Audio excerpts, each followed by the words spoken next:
ቢሆን እኮ ወንጌል እንዳሰብክ የሚያደርግ ጉዳይ ነው። እንኳንም ነካካው ጸጋ ብቻ ያው ከእናንተ ጋር የሚከፈተው ነገር እንዳለ ቢሆንም እኛ ያው እናንተ ቤት እንዳለው የሚሸፋፈን ነገር አናደርግም። ይህ ስተት ነው።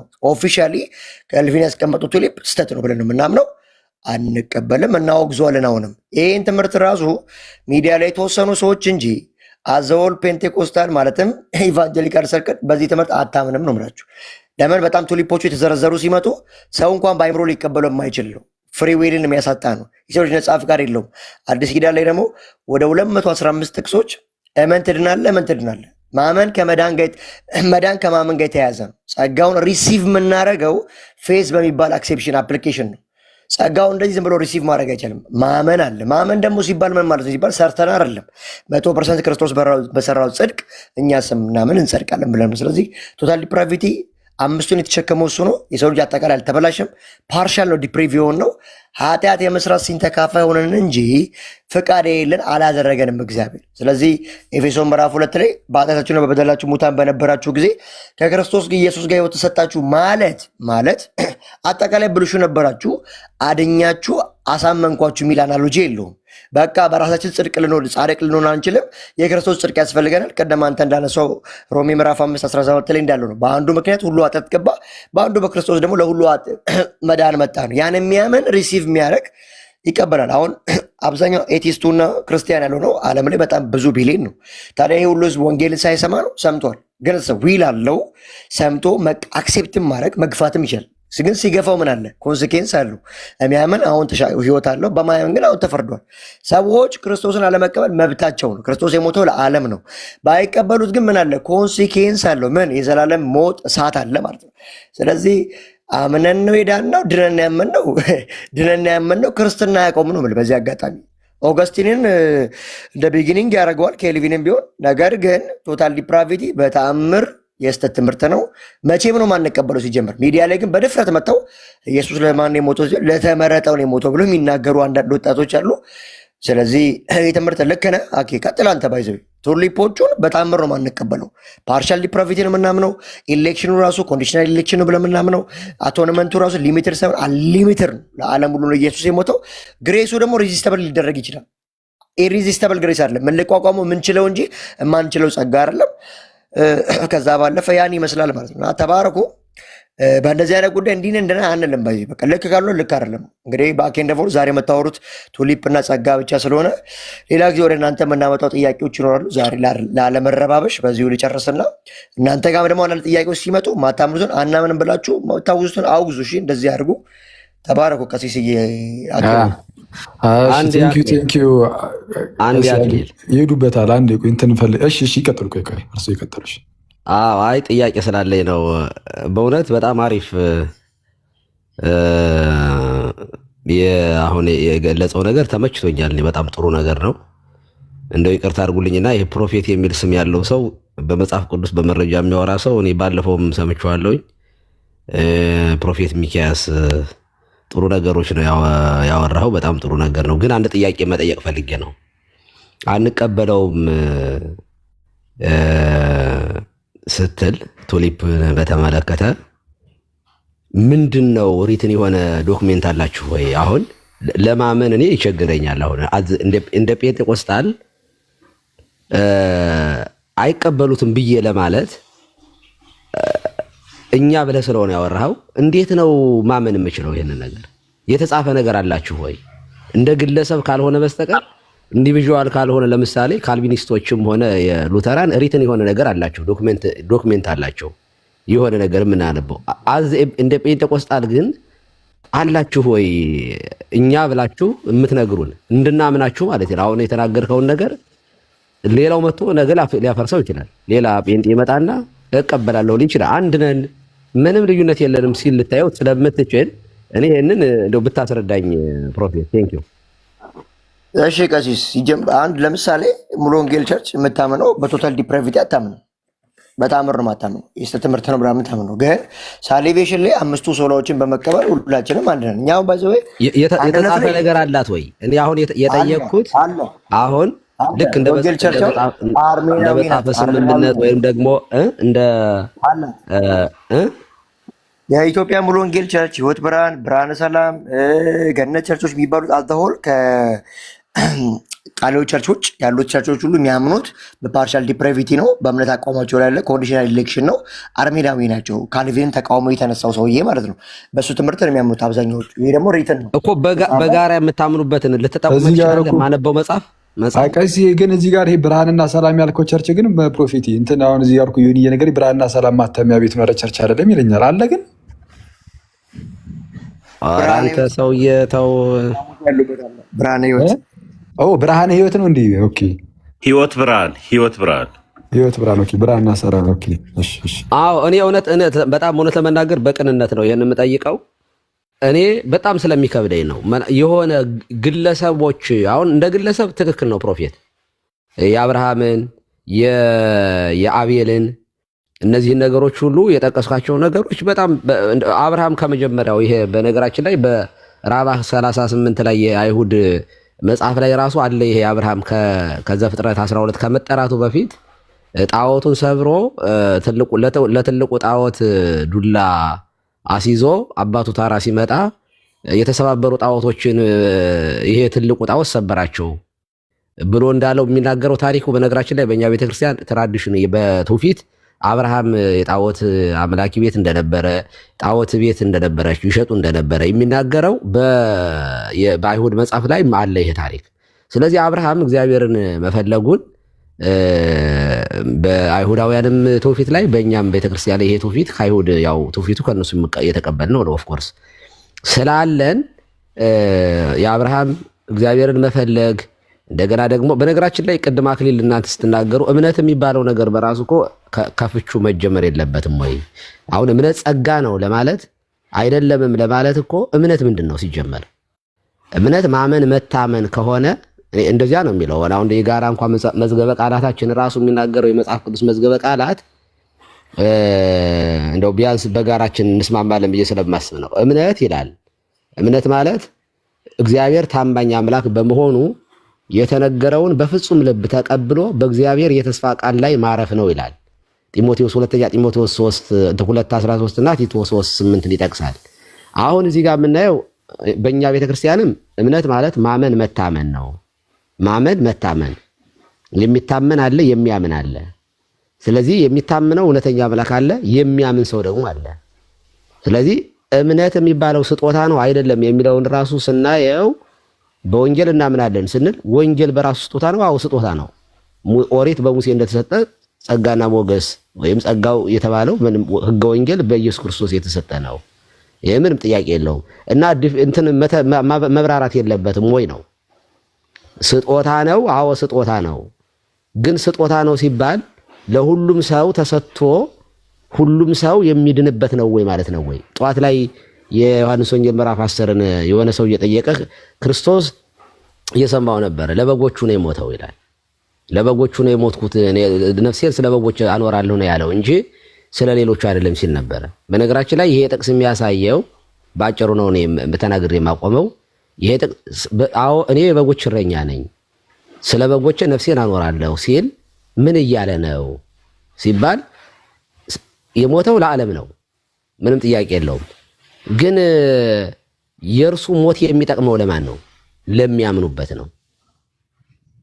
ምክንያቱም ላላመኑበት የክርስቶስ ሞት ምንም የክርስቶስ ወደዚህ ዓለም መምጣትም ሆነ የበለጠ ፍርድ ነው እንደውም የሚሆነው፣ ዕዳ ነው እንደውም የሚሆነው። ስለዚህ የሚጠቀሙበት በጎቹ ስለሆኑ ስለ በጎቼ ነፍሴን አኖራለሁ ያለው ለምንድን ነው ጌታ ሲባል ድምፁን የሚሰሙት በጎቼ ድምፁን ይሰማሉ ብሏል። ስለዚህ ድምፁን የሚሰሙት የሚከተሉት ናቸው የሚጠቀሙበት በክርስቶስ ሞት ላይ። በክርስቶስ መሞት በክርስቶስ ቤዛነት ሊጠቀሙ የሚችሉት በክርስቶስ የሚያምኑ ሰዎች ናቸው። በክርስቶስ የማያምኑ ሰዎች ክርስቶስ ለዓለም ቢሞትም የማያምኑበት ሰዎች ግን ሊጠቀሙበት አይችሉም።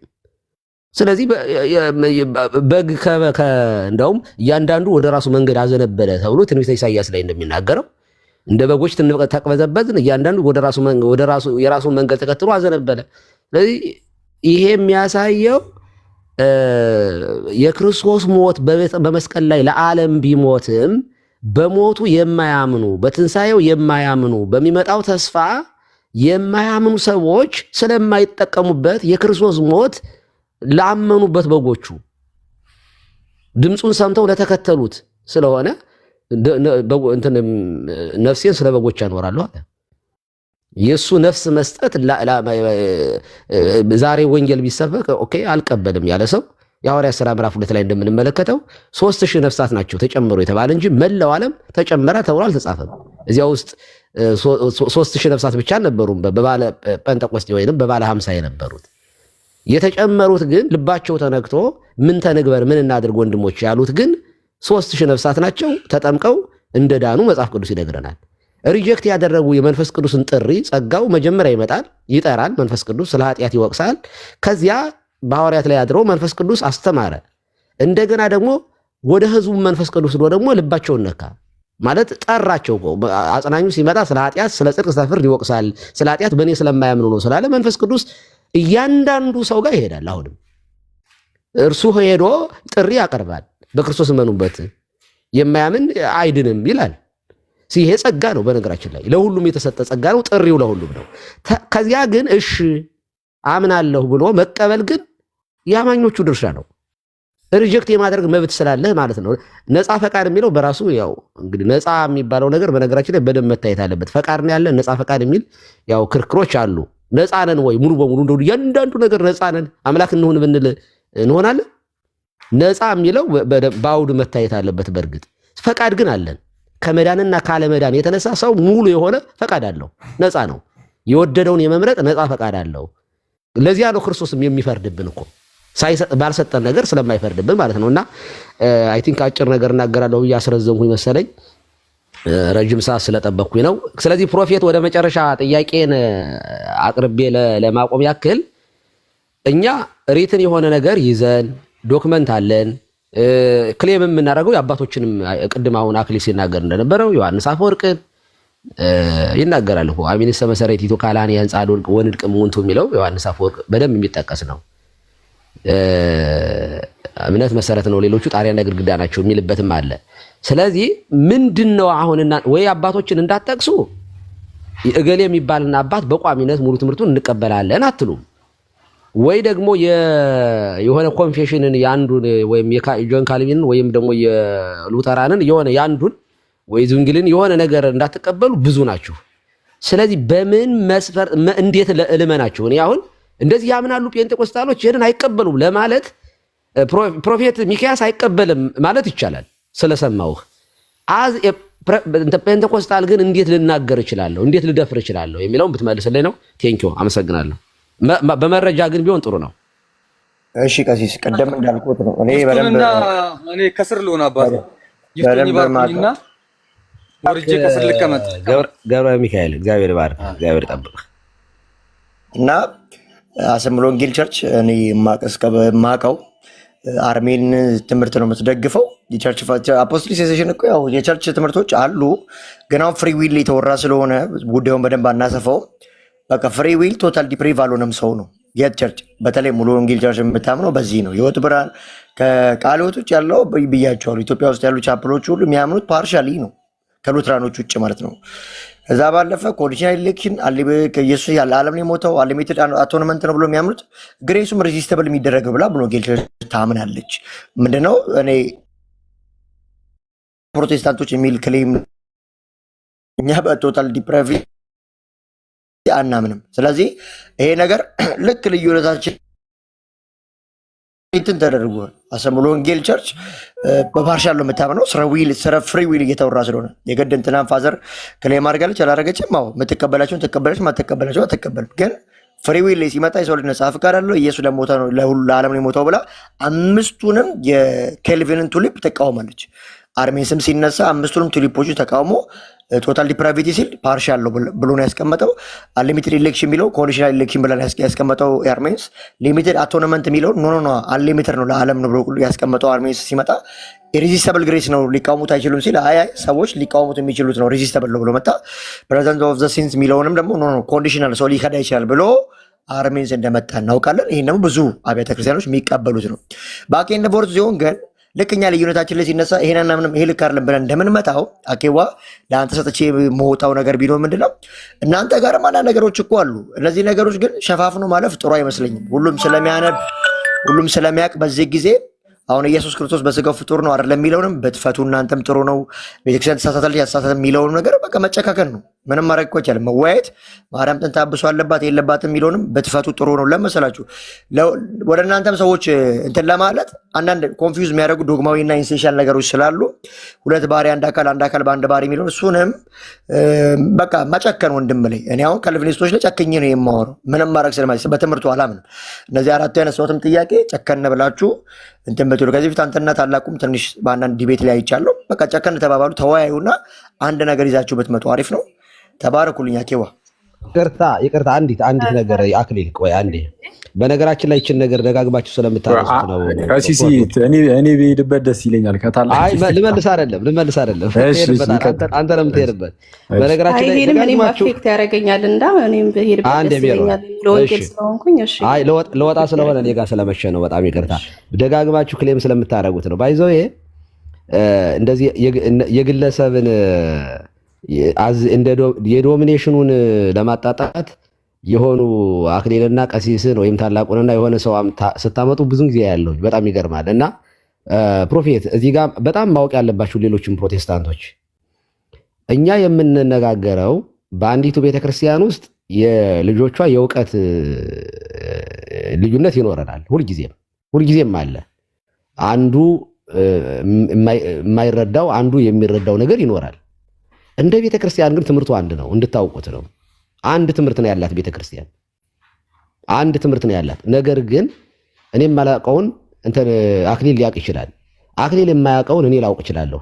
ስለዚህ በማናውቀው ነገር ሁለታችን ነው ይሄ ነው ልንከራከር እንችላለን። ልክ በትምህርት ቤት ውስጥ እንዳለው ማለት ነው። ትምህርት ቤት ውስጥ ክርክር አለ። የምን መምህሩን ራሱ እኛ እንሞግታለን። እንዴት ሊሆን ይችላል? እንዴት ሊሆን ይሄ ነው መሆን ያለበት ብለን ልንከራከር እንችላለን። ስናወራ አንዲቱ ቤተክርስቲያን ውስጥ የልጆቿ እውቀት ክርክር ነው እንጂ እኛ ጋር ያለው የሃይማኖት ክርክር የለንም እኛ ጋር። ኦኬ፣ የተጻፈውን የምንረዳበት የእውቀት ገደብ ግን አለብን፣ የእውቀት እንትን አለብን።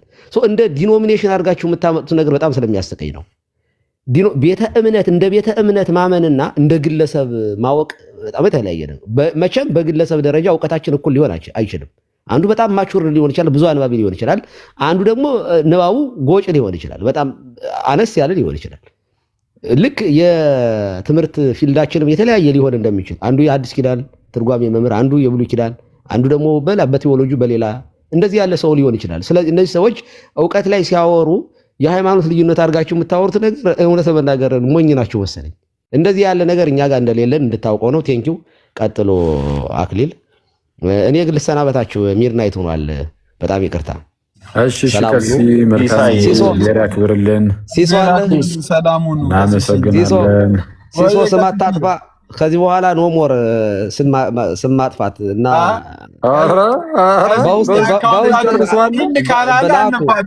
ኧረ አካውንት ላከው። ስለ ጊዜ እባክህ ሰው እንትን አትበለኝ።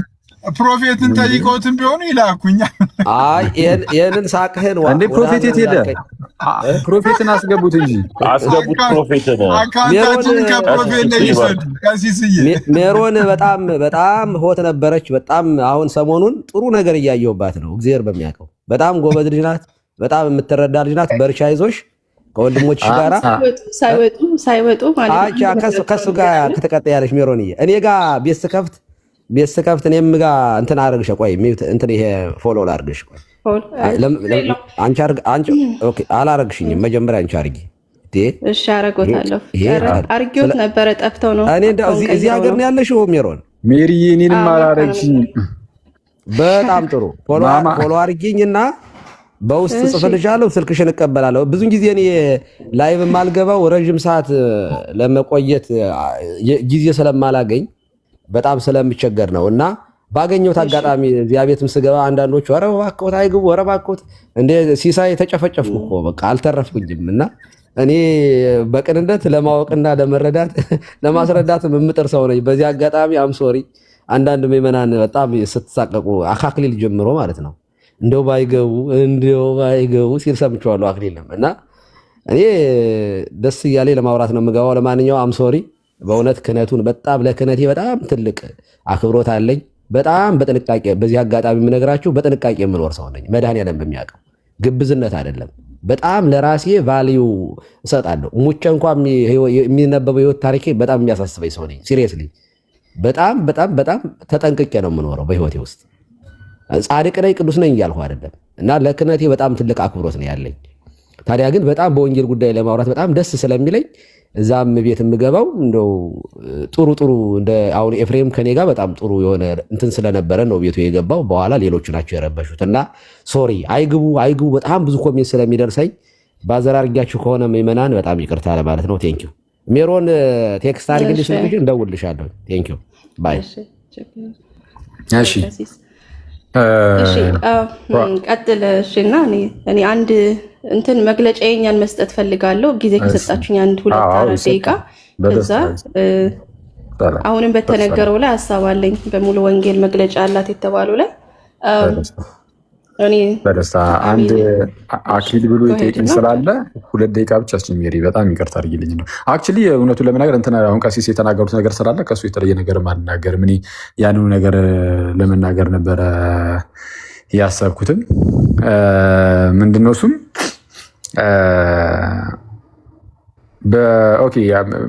በእናንተ ዘንድ የተሳሳተ ነገር ሲኖር ተሳስታችኋል ማለት ይልመድባችሁ። እናንተም ልክ እንደዚሁ ለምሳሌ እኔ ወንድሞቼ ላይ ጨከን ብዬ እንደዚህ እንደምናገረው የሚል ነገር ተነስቷል። ማነህ አንተ ማለት አሁን እኮ አንተ እንደዚህ ስትናገር እኮ የራስን እምነት ተናገር ብለን እንጂ እኮ ማለት ነው ሌሎችን እኮ እንደው ትክክል አይደላችሁም ብለህ ጭራሹን የመፈረጅ እኮ መብት እኮ የለህም። ማን ሰጥቶ ሲጀመር? ምክንያቱም እነሱም አንተን ልክ እንደዚያው ይሉሃል። ምንም አታመጣም። አየው ፕሮፌት፣ እነሱም አንተን ጥፋ ከዚህ ይሉሃል። አንተም እነሱም ጥፉ ከዚህ ልትላቸው ትችላለህ። መሀል ቤት እየተጠፋፋ መኖር ነው፣ መቀጠል ነው። ምንም የምትፈጥረው የምታመጣው ነገር የለም። ኦኬ፣ ወደኛ ጋር ስትመጣ በሌላ አማርኛ አንተ ልክ እነሱን ስታወግዛቸው ራስን የቻልክ ቤተ እምነት ሆነ ነው። ራስን የቻልክ ቤተ እምነት ነህ። የሆነ ቤተ እምነት ውስጥ ትሆናለህ ወይ? አንተ እንግዲህ ያለህበት ቤተ እምነት ይህን ነገር አይቀበልም በቤተ እምነት ደረጃ። እነዛኛዎቹም ደግሞ በቤተ እምነት ደረጃ ራሳቸውን የቻሉ እንግዲህ ቸርቾች ናቸው። እንግዲህ ቸርች ተብሎ ስለሚጠሩ ማለት ነው ቸርቾች ናቸው። ራሳቸውን የቻሉ የተለያዩ የተከፋፈሉ ቤተ እምነቶች ናቸው። ስለዚህ አሁን አንተ እያስነሳ ያለህ ውጊያ ወይም እያደረክ ያለህ ውጊያ ዝም ብሎ ወንድምህ ጋር እንደው ከቅርብ ወንድምህ ጋር ብቻ ሳይሆን በቤተ እምነቶች መካከል ያለን ውጊያ ነው። አሁን ማምጥተህ እያሳየህን ያለው እንጂ በአንድ ቤተ እምነት ውስጥ ሆነ በአንድ ጥላ ስር ሆነ ወይም በአንድ ቤተ እምነት ውስጥ ሆነ እርስ በርስ እንትን እያልክ አይደለም። ስለዚህ አንዱ ቤተ እምነት ከሌላው ቤተ እምነት ጋር የተለያየ ነው። አንተ የመፈረጅ መብቱ የለህም እኮ። አንተን አሁን ስንሰማ የምንሰማ እንዴት ነው? ኦኬ፣ አሁን የአንተ እምነት ደግሞ ምንድን ነው የሚለውን ለማወቅ ነው። ፕሮቴስታንቶችም እንደዚህ ያምናሉ የሚለውን እንጂ ምንም መብቱ የለም። ይኸው እነሱን ስህተት ናችሁ ብያለሁ ያኛው አሁን ዝም ብለን አሁን ሌላ አንድ ካልቪኒስት ብናስገባ ፕሮፌት ምኑን አውቆት ነው ዝም ብሎ ፕሮፌት የሚለውን ስም ከፊቱ ቀጽሎ መጥቶ እንጂ ምንም አያውቅም ስህተት ነው ይልሃል። አንተን ምንድን ነው መጨረሻችሁ? ወደኛ ስትመጣ አክሊል ለምሳሌ የሆነ ነገር አስተምሩ፣ ሌላ ሰው ደግሞ እዛ ኦርቶዶክስ ማለት ሌላ ነገር ቢያስተምር አክሊል ራሱን የቻለ ቤተ እምነት ኖሮት ከዛ ቤተ እምነት አንጻር እየተናገረ፣ ሌላው ደግሞ የራሱ ቤተ እምነት ኖሮት ከዛኛው ቤተ እምነት አንጻር እየተናገረ ነው አይደለም። አይነጻጸርም ራሱ እኮ ከእናንተ ጋር። እኛ አሁን ቅድም ቀሲስ እንዳሉት ሁላችን በአንድ የጌታ ቤተክርስቲያን ውስጥ ነው ያለ ነው። ከዛ በኋላ ግን ያሉ የተለያዩ ጉዳዮች ላይ ትምህርቶች ላይ ልክ ስንገልጽ ማለት ነው ገለጻችን ላይ አንዱ ከአንዱ ሊለይ ይችላል። አይ እኔ የማውቀው ይሄንን ነው ሊል ይችላል አንድ ሰው እና ያንን አውቃለሁ ብሎ ያሰበውን ነገር ደግሞ በደንብ ሊያስተጋባ ይችላል። በቃ እኔ የማውቀው ይሄንን ነው ብሎ ሊሳሳት ይችላል አንድ ሰው።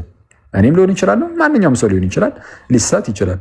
ያናል በጣም አሳሳቢ አንገብጋቢ ጉዳይ ሆኖ ወደ ላይ ከፍ የሚል ከሆነ ማን ጋር እንሄዳለን? ቤተክርስቲያን ጋር። ቤተክርስቲያን የምትባል ነገር አለች። ከቤተክርስቲያን አይ ይሄ ነው በመጽሐፍ ቅዱስ ጥንት የኤርሲያን አባቶቻችን ያስተላለፉልን ይህንን ነው ብላ ልክ ኤርሲያን ስትሰጠና እምቢ ማለት አትችልም። አሚን ብለህ ትቀበላለህ።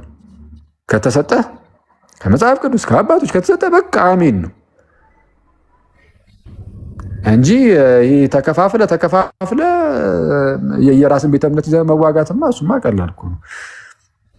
እና ይሄ ሌላ ነው ያ ሌላ ነው ያልከውን ደግሞ ይሄ ያሉ ነገሮች ምናምን ነገር እኛ እናወራለን። አትሊስት አየህ እኛም እኮ እናወራለን። ነሰሰርሊ ውጊያ ውስጥ በዛ ደረጃ እንትን ላንል እንችላለን። አልፎ አልፎ ኦፍኮርስ ይፈጠራል፣ ጭቅጭቁ ንትርጉ ሊፈጠር ይችላል። ግን እስቲል ግን እናወራለን፣ በውስጥም በምንም እናወራለን።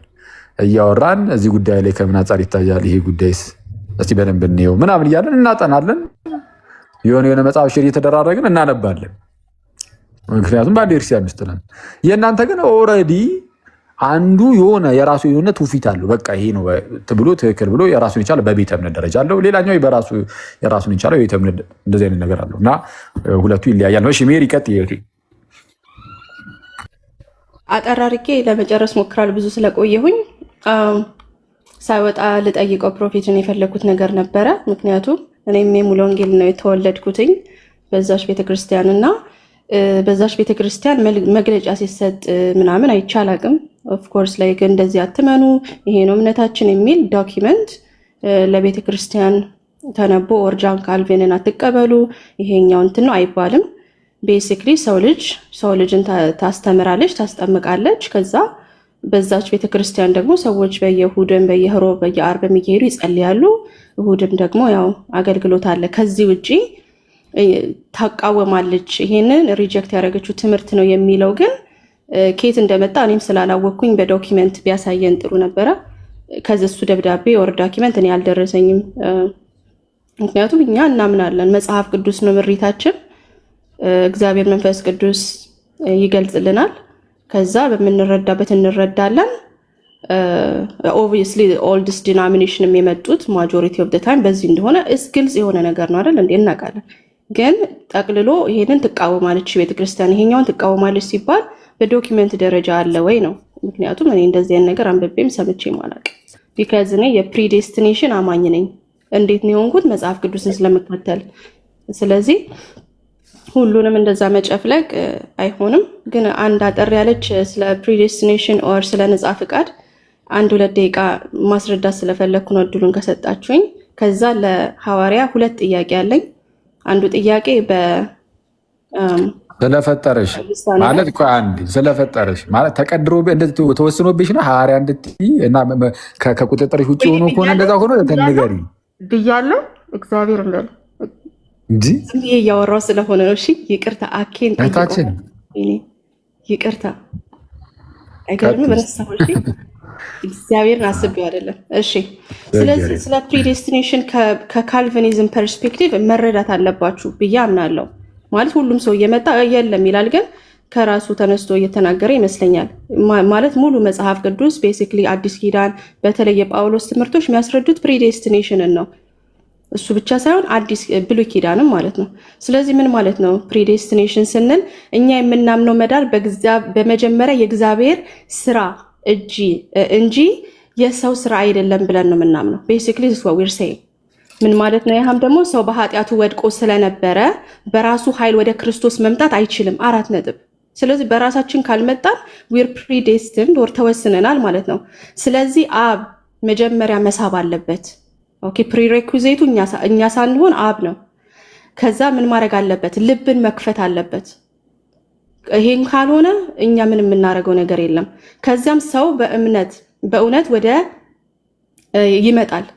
እምነት ይመጣል ማለት ነው። እምነት የመጣው ከዚህ ሁላ ፕሮሰስ በኋላ ነው እንጂ በራሱ ተነሳስቶ እግዚአብሔርን ልፈልግ ብሎ አይደለም ብለን ነው የምናምነው። ይህ ማለት ሰው አይመርጥም ማለት አይደለም። ማለት ግን የመዳኑ የመጀመሪያ ምክንያት ሰው ሳይሆን እግዚአብሔር ነው ማለት ነው። ስለዚህ እኛ እንዲሁ እናምናለን። እግዚአብሔርም ለማመን ምህረት ሊያደርግ ግዴታም የለበትም ብለን እናምናለን። ይሄ ትልቁ የኔም ሀሳብ ነው። እግዚአብሔር ግዴታ የለበትም ሁሉንም ሰው የመማር ምድር ላይ ያለውን ምህረት ዕዳ ሳይሆን ጸጋ ስለሆነ ማለት ነው። ሁሉም ሰው ፍርድ የሚገባው ከሆነ እግዚአብሔር አንዳንዶችን በጸጋ ማዳኑ ፍትህን አያፈርስም፣ ይልቁንም ምህረቱን ያሳያል ብለን እናምናለን። ስለዚህ ፕሪዴስቲኔሽን ምንድን ነው? ባጭሩ እግዚአብሔር ከዘላለም በፊት ማንን እንደሚያድን በራሱ ፍቃድና ጸጋ መወሰኑ ነው። ኦኬ ይሄ ማለትስ ምንድን ነው? ምን ማለት ነው? ምንድነው ውሳኔ ማለት ሲባል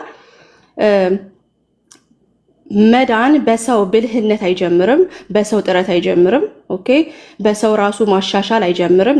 ዛሬ ተነስቶ ቅዱስ ልሁን ብሎ አይደለም የጀመረው። በእግዚአብሔር የቅድመ ጸጋ ነው የሚጀምረው። ቃሉን በትክክል ተናገራለሁ። በሱ ጸጋ ማለት ነው። እሺ ስለዚህ እሱ ጋር ከሆነ በኋላ ደግሞ እግዚአብሔር ራሱ መሳብ አለበት። ስቦን ደግሞ ለምንድነው ምክንያቱ? ለምንድነው እሱ መሳብ ያለበት? ምክንያቱም መጽሐፍ ቅዱስ በኃጢአት ውስጥ ወድቆ ነበረ ይላል። የሰው ልጅ ወድቋል። ስለዚህ ራሱን መሳብ ወደ እግዚአብሔር አይችልም። ቶታል ዲፕራቪቲ የምንለው ማለት ነው። ወደ ቶታል ዲፕራቪቲ እመጣለሁ። ምን ማለት ነው? ይሄ ኃጢአትን ይወዳል ማለት ነው። ለምንድነው እግዚአብሔር መሳብ ያለበት? ኃጢአታችንን ስለምንወድ ወደ እሱ መቅረብ አንፈልግም። በራሱ ክርስቶስን አይፈልግም። በራሱ ተነሳስቶ ክርስቶስን አይፈልግም። መንፈሳዊ ነገር በራሱ አይቀበልም እያልን ነው። እግዚአብሔር ወደ ራሱ ይሰባዋል ስንል ማለት ነው። ስለዚህ ይህንን ማን ብሎታል? ክርስቶስ ራሱ በዮሐንስ 6 ላይ ምን ብሏል? የላከኝ አብ ካልሳበ በቀር ማንም ወደ እኔ ሊመጣ አይችልም ብሎ ዘግቶታል ማለት ነው። ስለዚህ ይሄ ቁጥር የሚያሳየን ምንድን ነው? ሰው በራሱ ሊመጣ አይችልም። እግዚአብሔር መጀመሪያ ሊሰራ ይገባዋል ማለት ነው።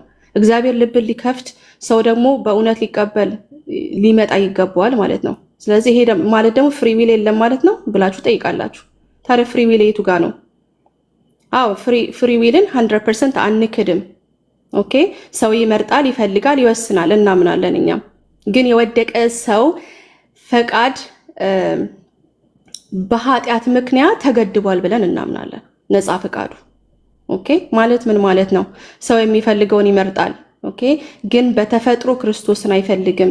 ስለዚህ እግዚአብሔር ልቡን ሊለውጥ ይገባዋል መጀመሪያ። ኦኬ ስለዚህ ሌላው ደግሞ የሚመጣው ታዲያ እንደዚህ ከሆነ እግዚአብሔር ሁሉን መማር አለበት የለበትም ነገር ላይ እንመጣለን። ቅድም የተነገረው ለሁሉ ሰው ሞተዋል፣ ሁሉ ሰው ድኗል እያለን የመናገርም ነገር ውስጥ ገብተን ነበረ። ስለዚህ ይሄን ነገር ስንመጣ ደግሞ ፍትህ የሚባል ነገር አለ።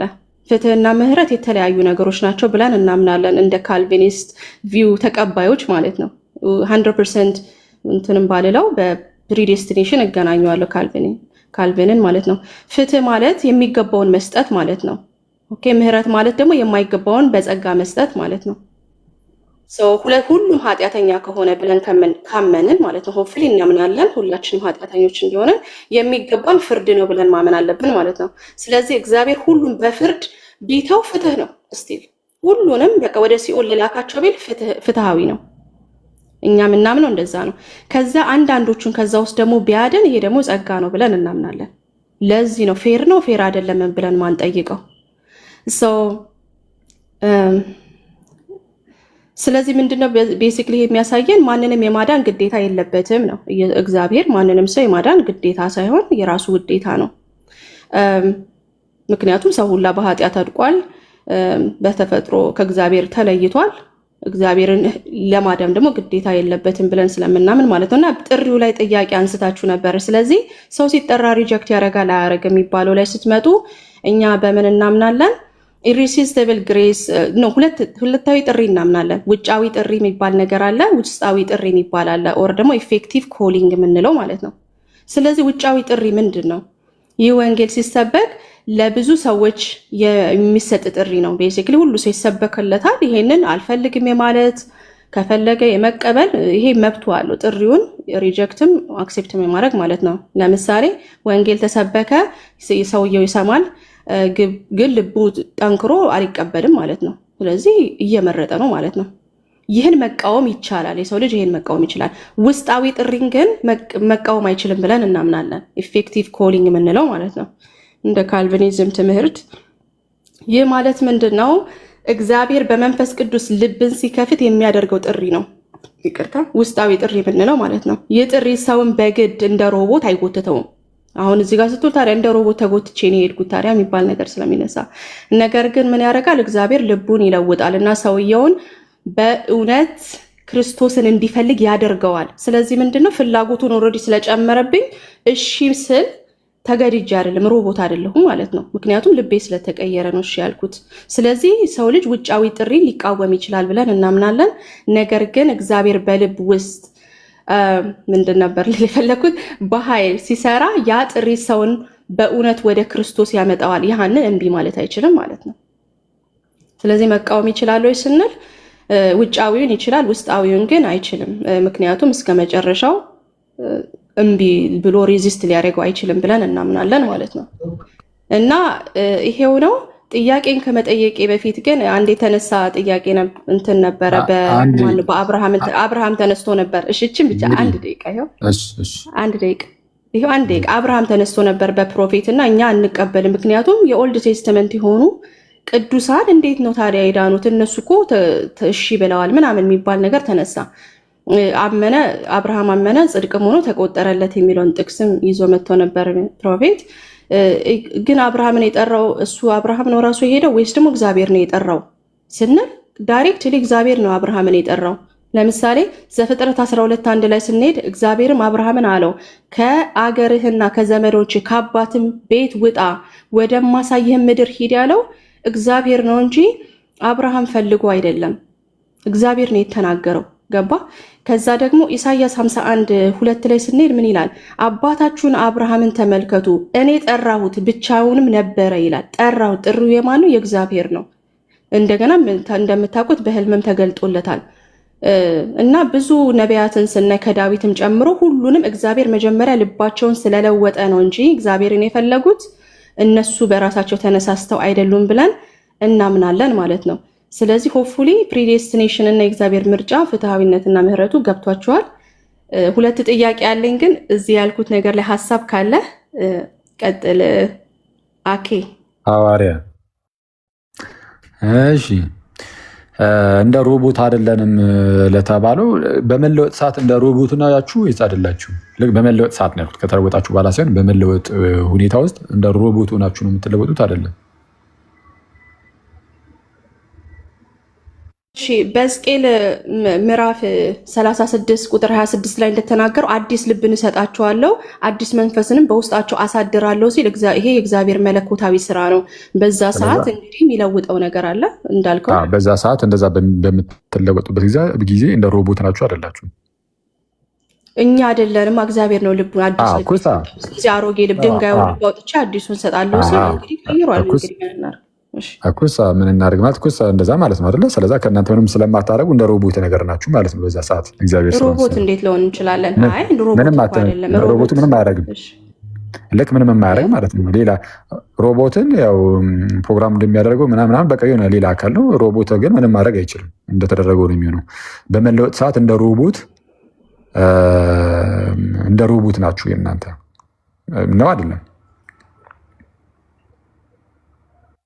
እንደዛ ብዬ አልቀበለውም። ቢካዝ ዘ ሰከንድ ኢፌክቲቭ ኮሊንግ ያልኩ ማለት ሁለተኛው ያልኩ ኮሊንጉ ምን ያደርጋል? እግዚአብሔር እሱን እንድትፈልገው አይነት ልብ ይሰጣል። አይ ከእሱማ ከእሱ ከመለወጥ በኋላ አይደለም። አቤላ ከታች እምቢ ማለት ይቻላል ወይ? በመለወጥ ሰዓት በመለወጥ ሰዓት ላይ አንቺ እሺ ማለት ትችላለሽ ሜሪ? እሺ እንትኑ ጥያቄው ራሱ ትንሽዬ ፋላሲ ያለበት ይመስለኛል። ለምን መሰለ? ለምን አሁን የእግዚአብሔር በመለወጥ ችለት ውስጥ እኮ ኢኔብል የሚያደርግ እንድታምነው እሱን እንድትከተለው መጀመሪያ እኮ ጠራ። አብ ካልጠራው በስተቀር ወደ እኔ መጣ የለም አለ። መጣ ወደሱ ስትመጣ ደግሞ ልብህን አዲስ ቀይሮ ደግሞ ሌላ ልብ ይሰጥና እንድትፈልገው ዮሐንስ 6:44ማ እንደዛ አይደለም ሀሳቡ። ምንም ትመጣለህ ከመጣ በኋላ ደግሞ እንደዚህ ያደርግሃል ምናምን አይደለም። ገና ከጅምሩ እዛው ጋር እኮ የሚመጣው እኮ ከአብ የተማረ ነው ተብሏል። ሲጀምር ከአብ የሚማር ሰው እኮ ነፃ ፈቃድ ያለው ሰው እኮ ነው። ምንም ከአብ የሚማር አብን የሚሰማ የሚያዳምጥ ምን አይነት ሰው እኮ ነው? ነቃ ደንገጥ ያለ ነው። እናንተ እንደምትሉት አይነት ሙሉ በሙሉ ሞት ውስጥ ያለ ሰው አይደለም። እሱን ሳይሆን እያልኩሽ ያለሁት በመለወጥ ሰዓት አላችሁን ሰው ነፃ ፈቃድ የለውም። ሙሉ በሙሉ የእግዚአብሔር ጉዳይ ነው። የድንጋይ ልብ አውጥቼ የስጋ ልብ ሰጣቸዋለሁ ብሏል ሕዝቅኤል ላይም ብለሽናል። ስለዚህ በዚህ ወቅት ላይ ሰውየው ምንም ነገር አያደርግም። በቃ እግዚአብሔር ነው ዝም ብሎ ሰውየው ላይ የሚሰራው። እንደዛ ከሆነ ያ ሰውዬ እንደ ሮቦት ነገር ነው ወይ? ምንም ማድረግ ካለመቻሉ አንጻር ስንስ ይሄ ነገር እግዚአብሔርን ፕሌዥር ስለሚሰጠው የዓለምን ከንቱ ነገር ጠራሁኝ ብሎ ስላለ በቃ እሱን እንደዛ ብዬ ማለት አልችልም። እንደዛ እኔም ብዬ ምኔን ፐርሰናሊ እኔም ብትጠይቀኝ ከለወጠኝ በኋላ አዲስ ልብን ከሰጠኝ በኋላ እሱ ከጠራኝ በኋላ እኔ ፈልጌው ሳይሆን እሱ ከመጣ በኋላ እሱ የሚፈልግበት ዲዛየር ስለተሰጠኝ ተከተሏል። በፈቃዴ ነው መከተለው። ሮቦት እኮ ማለት ነው። ከመለወጥ በኋላ ያለውን አላልኩም። በመለወጥ ሰዓት ያለው አሁን እኮ ይኸውልሽ እንትን አለ አሁን ራሱን ችሎ እንደዛ ማለት ትችላለህ። አንደርስታንድ እሺ፣ ጊዜ ላለመፍጀት እንደዛ ልትለው ትችላለህ ማለት እሱ ስለሚያደርገው ስራውን አንተ ይድንን ፓርቲሲፔት። ስለዛ በመለወጥ ሰዓት እንደ ሮቦት ነው የሚለውን እንደዛ ማለት ትችላለህ ተብሏል። እሺ፣ ስለዛ ሮቦት አትልማ። እሺ፣ ግን እንደዛ ማለት ትችላለህ። ሮቦት ኦንጎይንግ ፋንክሽን ስላለው ሮቦት ከዛ በኋላ ከሮቦትነት ደግሞ ወደ ህይወት እንዲዘራባችሁ ነው አብራችሁ መተባበር ትችላላችሁ። ስለዛ የሆነ እሺ ችግር የለውም። እኛ አሁን ይህንን አንቀበልም ነው የምንለው። እኛ ደግሞ የእግዚአብሔር ስራ ነው በመጽሐፍ ቅዱስ አስረድተህ ብትነግረኝ፣ ምክንያቱም አሁን ያልኳቸው ነገሮች ሜክ ሴንስ ያደርጋሉ፣ መጽሐፍ ቅዱስም ይደግፈኛል በብዙ ጥቅስ። ስለዚህ አይደለም ስትል ደግሞ has to come from the Bible and then ደግሞ a good explanation for what you say። እስቲ የመጽሐፍ ቅዱስ ጥቅስ የሮቦቱን ፓርት ወይም ደግሞ የዚህ እንትኑን ፓሲቭ ዊል ነበረን ምንም እኛ መፍቀድ በማንችልበት ሁኔታ እንሄዳን ነው ያለ ፍላጎታችን ያለ ፈቃዳችን ድነናል ለሚለው እስቲ አንድ ጥቅስ እስቲ ያለ ፈቃዳችን ያለ ፍላጎታችን የሚለውን የዳን ነው የሚለውን እስቲ አንድ ጥቅስ ስጭን እስቲ። ሌላም ጥቅስ አለኝ ግን አንድ ያወጣሁት ጥቅስ ኦልሬዲ ስላለ ነው። ምን ይላል መሰለ? አንደኛ ቆሮንቶስ ምዕራፍ 4 ቁጥር 7 ላይ የታል 7 ኦኬ። ለመሆኑ አንተን ከሌላው እንድትበልጥ ያደረገህ ማን ነው? ያልተቀበልኸው የራስህን የሆነ ነገር ምን አለ? ያልተቀበልከው ለማለት ነው። ያልተቀበልከው ምን አለ ሲል አንጻራዊ አይደለም። ሁሉ ነገር የተቀበልከው አኩስ የተቀበለው ያለ ፈቃዱ ያለ ፍላጎቱን ይላል። እኛ እኮ አልተቀበልንም አይደለም፣ ያለ ፈቃዳችን ግን አይደለም። ያለ ፈቃዳችን ነው ያለ ፍላጎታችን ነው የምትሉት ግን ሐሰት ነው እያለን ነው። እኔ ደግሞ የጠየኩሽ ተቀበለናል የሚል አምጡ ወይም አምጪ አይደለም እያልን ያለ ነው። እያልኩ ያለሁት ያለ ፍላጎታችን ያለ ፈቃዳችን የሚለውን አምጪ። ያለ ፍላጎታችን አትልም፣ ግን በመጽሐፍ ቅዱስ አውድ መሰረት መቼስ አዘ ክርስቲያን ሳንፈልግ ጠራን አንልም። ግን እሺ ፊልጵስዩስ 1:29 እሺ በክርስቶስ ማመን ተሰጥቷችኋል አለ እኮ። እና ታዲያ ያለ ፍላጎታችን ወይም ያለ ፈቃዳችን ይላል? የለም እኮ ትምህርቱ እኮ የለም። ለዚህ ትምህርት የምታውቁት ከየት ነው የመጣው? እሺ አንድ ዋን ስቴፕ ልጠይቅ። ከየት ነው የመጣው? ያለ ፈቃዳችሁ ተቀበላችሁ በፈቃዳችሁም ገባችሁ የሚለው ትምህርት ከየት ነው የመጣው? እንዴ ከእናንተ ነው። ጥያቄው ራሱ ትክክል ነው እንዴ ብዬ ጠይቃለሁ። እኔ ደግሞ አኩሳው ከእናንተ ነው። እናንተ እኮ ናችሁ። እኛ ምንም ያለ ፍላጎታችን ያለ ፈቃዳችን እያላችሁ ያላችሁት እኮ እናንተ ናችሁ። ምንም ፈቃድ የለንም ፍላጎትም የለንም እያላችሁ ስለሆነ እና ሳንፈልግ ሳንፈቅድ እንደ ሮቦት ነገር ሆነን እግዚአብሔር አዳነን ከዛ በኋላ ግን እንተባበራለን እያላችሁ ስለሆነ አሁን ችግሩ ምን መሰለሽ? ይህ ትምህርቱ መጽሐፍ ቅዱስ ላይ የለም እና መጽሐፍ ቅዱስ ላይ ስለሌለ ምን አይነት ጥቅስ ነው የሚያመጡት? ልክ አሁን አንቺ እንዳደረግሽው ካልቪኒስቶቹ የሚሰጡት በቃ እንደዚህ ነው። በቃ ይሄው ምን ያልተቀበልነው አለ፣ ሁሉንም እኮ ተቀበለናል ነው የሚለው እያለ ያመጣል። ተቀበለናል። እሺ ምንና ምን? በፈቃዴ በቃ ፈቅጄ ይቀበላለሁ። ፈቃዴን መች እዚህ ጋር ፈቃድ የላችሁ መች ተባልን? ዝም ብላችሁ ትንሽ ትኩረት ተሰጣችሁ ካያችሁ ጥቅሶችን የሚያነሷቸውን ጥቅሶችን በቀላሉ በቃ እንደዚህ የምትይዟቸው እስቲ አምጪው እስቲ አሁን እስቲ ያሳይን ሜሪ ምን የሚለውን ያለ ፍላጎቴ ያለ ፈቃዴ የሚለውን ያለ ፍላጎት ስትል ማለት ምን ማለት ነው? እሺ አስረዳኝ። ምን ማለት ነው ያለ ፍላጎቴ ስትል? አሁን ለምሳሌ የሚቃጠል እሳት ቤት ውስጥ ያለ ሰው በቃ መዳን አልፈልግም እዚሁ መቃጠል ነው የምፈልገው ነው የሚለው ወይስ መውጫ በር ነው የሚፈልገው? ምን ያደረገ ሰው ለምሳሌ የሚቃጠል እሳት ቤት ውስጥ ያለ ለሰው የሆነ ጨርቁ ብቻ እሳት የነካበት ለምሳሌ ቤቱ ሙሉ ለሙሉ ሊነድ ነው። ከዛ ማምለጫ መንገድ ቢያገኝ ይወጣል ወይስ ደግሞ አይ እዚሁ ልሙት ይላል? እንደው ስናስበው ሎጂካል መሆን አለበት። ነፃ ፈቃድ ስላለው ፈቃዱን ተጠቅሞ ይወጣል። ስለዚህ ነፃ ፈቃድ ምናምን አንዳንድ ቦታ ላይ ሰራ ማለት ነው። ዋን አይምሮ የሚነግርህ ምንድነው? ማምለጥ ነው። ከዛ እሳት ማምለጥ ነው እንጂ እዚህ ቤት ውስጥ ልሙት የሚል ፈቃድ አይደለም አክቲቬትድ የሚሆነው ሉጣ። ለምን መዳን ስለምትፈልግ። ይኸውልሽ አሁን ለምሳሌ አንዳንድ ሰው ራሱን የሚያጠፋ እኮ አለ። ምንም ይኸው በቃ እንደው ራሴን አጠፋለሁ ብሎ የሚያጠፋ አለ። ስለዛ ነፃ ፈቃዱን ተጠቅሞ ነው እሱም አይ ማምለጥ እፈልጋለሁ የሚል ካለ አንደኛ ውስጥሽ ዲዛይሩ ይኖራል ምን የማድረግ ከዚህ የማምለጥ እሱ ደግሞ ያለው ደግሞ ሀይሊ በጣም የሚጣመረው ከፈቃድሽ ጋር ነው። ያለ ነፃ ፈቃድሽ የምታደርጊው ነገር አይደለም። ያ አይ እኔ ይሄ ላይፍ እንደውም ከብዶኛል ተጨንቄያለሁ መሞት ነው የምፈልገው ብሎ እዛው መቅረት መብቱ እኮ ነው። ስቲል እሱም ነፃ ፈቃድ አለው። ምክንያቱም ራሳቸውን የሚያጠፉ ሰዎች አይተናል። በጣም በርካታ ሰዎች ራሳቸውን ከፎቅ ላይ እየጣሉ ምናምን። ስለዛ ምንድነው ነፃ ፈቃድ የሚባል ነገር አለ ነው። ባይዘወይ ራስ ማጥፋት ምናምን ነገር ኢዝ አሶሺየትድ ዊዝ ሜንታል ኢልነስ ኦር ደግሞ ዲማኒክ ፖዘሽን ፒፕል ዊዝ ዲማኒክ ፖዘሽን ያለባቸው ሰዎች they tend to think እንደዚህ እነሱ ነፃ ፈቃዳቸውን ሳይጠቀሙ ነው በሌላ መንፈስ ኖ በሌላ መንፈስ እኔ ልንገርህ ስለማውቀው ነው የምነግርህ ስለማውቀው ሜሪ ምንም ሆነ ምን እንግዲህ ነፃ ፈቃዳቸውን አያውቁም ነው የምነግርህ ነፃ ፈቃድ ስለሆነ እሱን አንጻራዊ አድርገን አይደለም የምናወራው ኢን ጀነራል ኖርማል የሆነ ሰው ያለ ነፃ ፈቃዳቸው የሚያደርጉት ነገር የለም አሁን እነሱም ሆነ መውጣት የሚፈልገው መውጣት የሚፈልገው ላለመሞት ነው ላለመሞት ግን መውጣትን ይመርጣል ይሄ ምርጫ የሱ ምርጫ ነው አይደለም መውጣት ከዛ ነው ሌላ ነገር ሊሆን አይችልም እሳት ውስጥ መንደድ የሚፈልግ ሰው በመድር ላይ ያላየሁም እዚህ ጋር ቆሜ ልንደድ የሚል ሰው አንለስ ሜንታል ኢልነስ ኦር ሰምቲንግ እሱ ሌላ እንግዲህ ችግር የለውም ባይመርጥ የሚያወጣው ሰው ነው የሚፈልገው እስቲ ነፃ ምርጫ ነው ያለው ነው እያልኩሽ ያለሁት እኔ የመውጣት ነፃ ምርጫ አለው ነው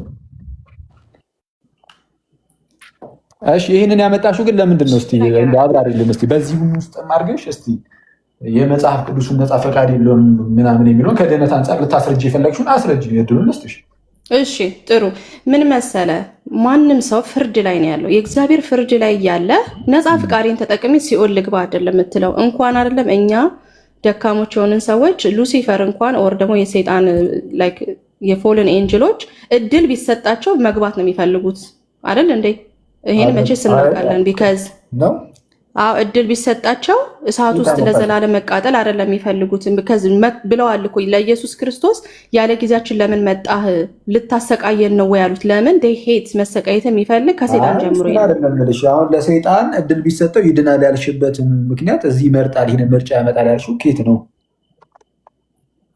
ከእግዚአብሔር ጋር የመኖር ምርጫ አለው ያልሽው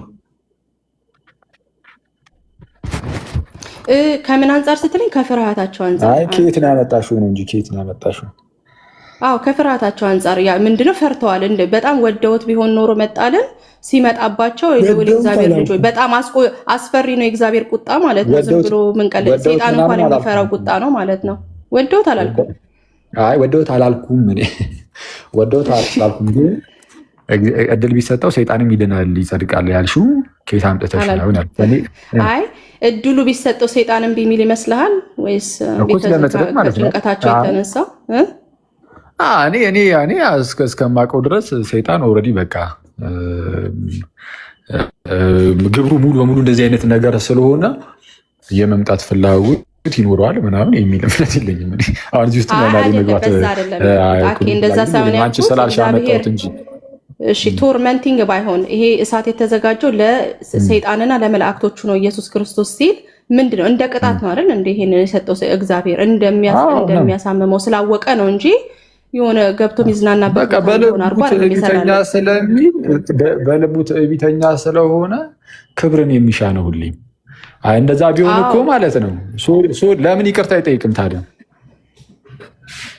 እድሉን ለምን አይሞክርም ይቅርታ ጠይቁ አናቅም እኛ ምን ይቅርታ ይጠይቅ አይጠይቅ አናቅም ምህረት አላረገለትም ነው የተባለው እግዚአብሔር ምህረት አላረገለትም ነው ያለን እንጂ እሱ ሄደ ይቅርታ ይጠይቅ የቱ ጋር ነው ምህረት አላደረገለትም የቱ ጋር ነው ኦኬ ምን አለው ሕዝቅኤል ላይ ሲነግረው ምን አለው እንደዚህ ያልክ እንዲታበይክ እንዲያልክ ካለው በኋላ አስወጣው ምናምን አለው እኮ እሱማ ታዲያ ምህረት አላደርግልህም አለው ቅጣ ፍርድን የሚያመጣበት ራይት ፍርድን አመጣበት በሰራው ኃጢአት ምህረትህን አላደርግልህም ግን ይቅርታ ቢጠይቅ ነው እንደዛ ሊያስብል የሚችለው እና እኔ ይቅርታ ጠይቁም ሊሆን ይችላል ያልሽው እዚሁንና ልጅ አሁን በሌለ ነገር እንትን ስንል በሌለ ነገር ግን የለም ኤክስፕሊሲት ስለሌለ የለም ምህረት እንኳን ጠይቁ ግን እሱ ሳይሆን ፖይንታችን ምንድነው?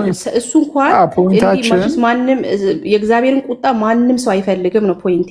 እንኳን አይደለም እኛ ሰይጣንም አይፈልገውም ነው እንጂ እንደዚህ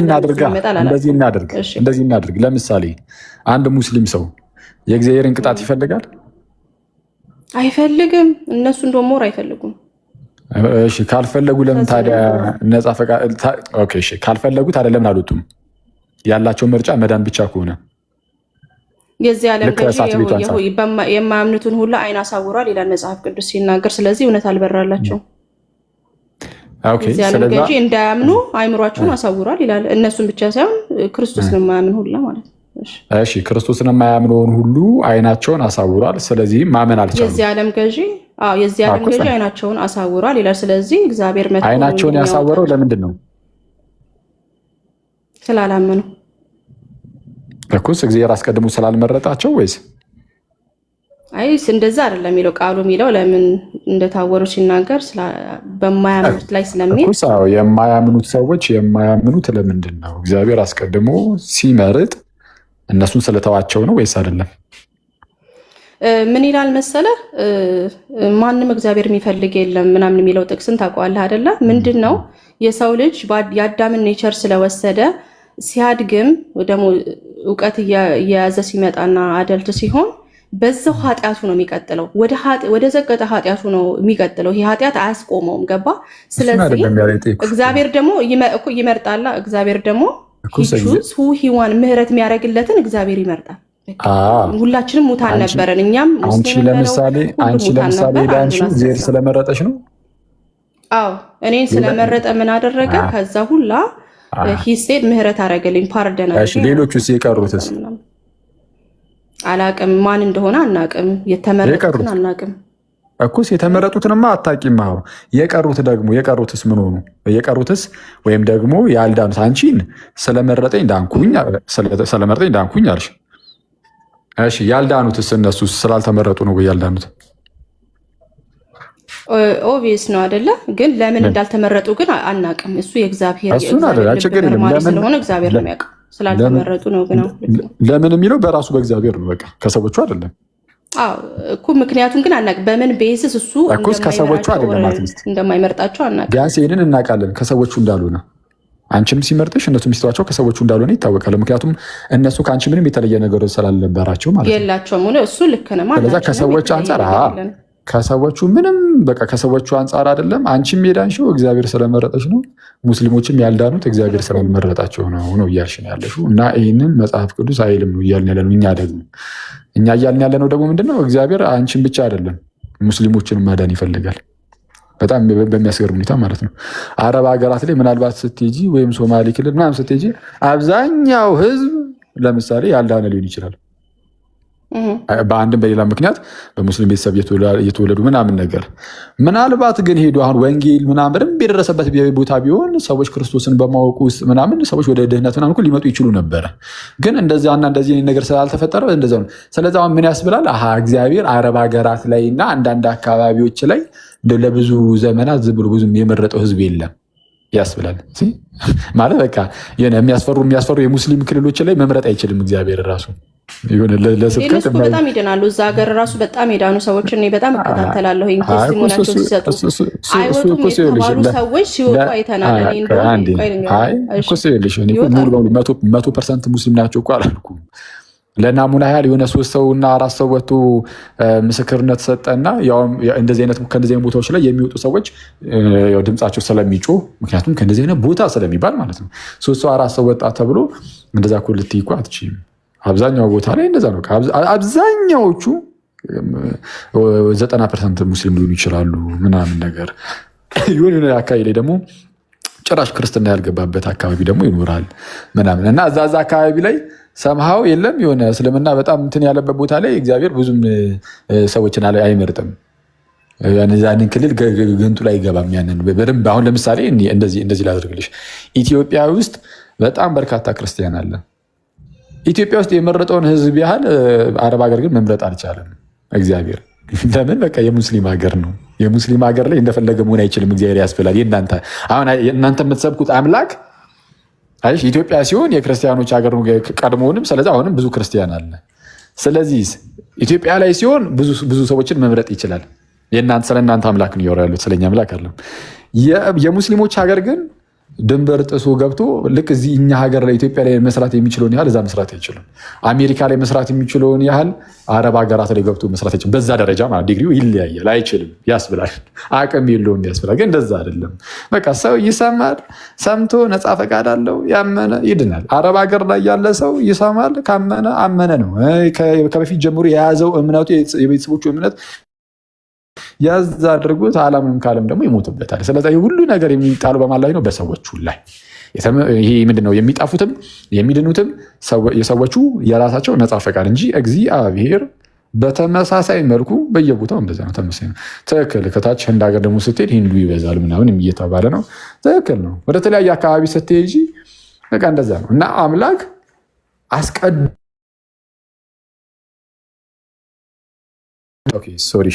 ተቋርጦ የነበረ አስቀድሞም በክርስትና የመጡ ሀገራት ላይ ሲሆን ብዙ ሰዎችን መምረጥ ይችላል። ከዛ ውጭ ግን አቅም የለውም ያስብላል። እና አቅመ ቢስ ሲሆን አምላክ ነው እየሰበካችሁ ያላችሁት ብዬ አስባለሁ። እንደኔ ማለት ነው። ሉዓላዊ ነው አላችሁ እንጂ ግን አቅም የለውም። አቅም ካለው ኢትዮጵያ ላይ በሚመርጠው ልክ ለምን አረብ ሀገር ላይ ለምን ተይው፣ ኢትዮጵያ ውስጥ ማለት ነው እዚህ መሀል አካባቢ ላይ በሚመርጠው ልክ ለምን ሶማሊ ላይ አልመረጠም? ወይስ የሶማሌ እንደ አካባቢ ያየውና ያኛውን አካባቢ ትቼዋለሁ እያለ እየተሆነው ለምን ሶማሊ ላይ መሀል አካባቢ ላይ በሚመርጠው ልክ አልመረጠም? ወይም ሰሜኑ ላይ ምናምን ደቡባዊ ላይ ማለት እንችላለን። ፕሮቴስታንቶች ስላሉ እንግዲህ ብዙ የዳኑ ሰዎች አሉ ተብሎ ይታመናል ብዬ አስባለሁ በእናንተ። ስለዚህ እዛ ላይ እንደመረጠው ለምን ሶማሊ ላይ አልመረጠም? የውጩም ሶማሊ የእኛ ሀገሩም ሶማሊ ላይ አፋር ላይ ለምን በደንብ አልመረጠም? ሶማሊ አልኩኝ እንደውም አፋር ማለት ነው። በጣም ይቅርታ። አፋር ላይ ለምን በደንብ አልመረጠም? አፋር ላይ በቃ አቅም የለውም ካለው ለምን በቃ የሙስሊም አካባቢ ነው።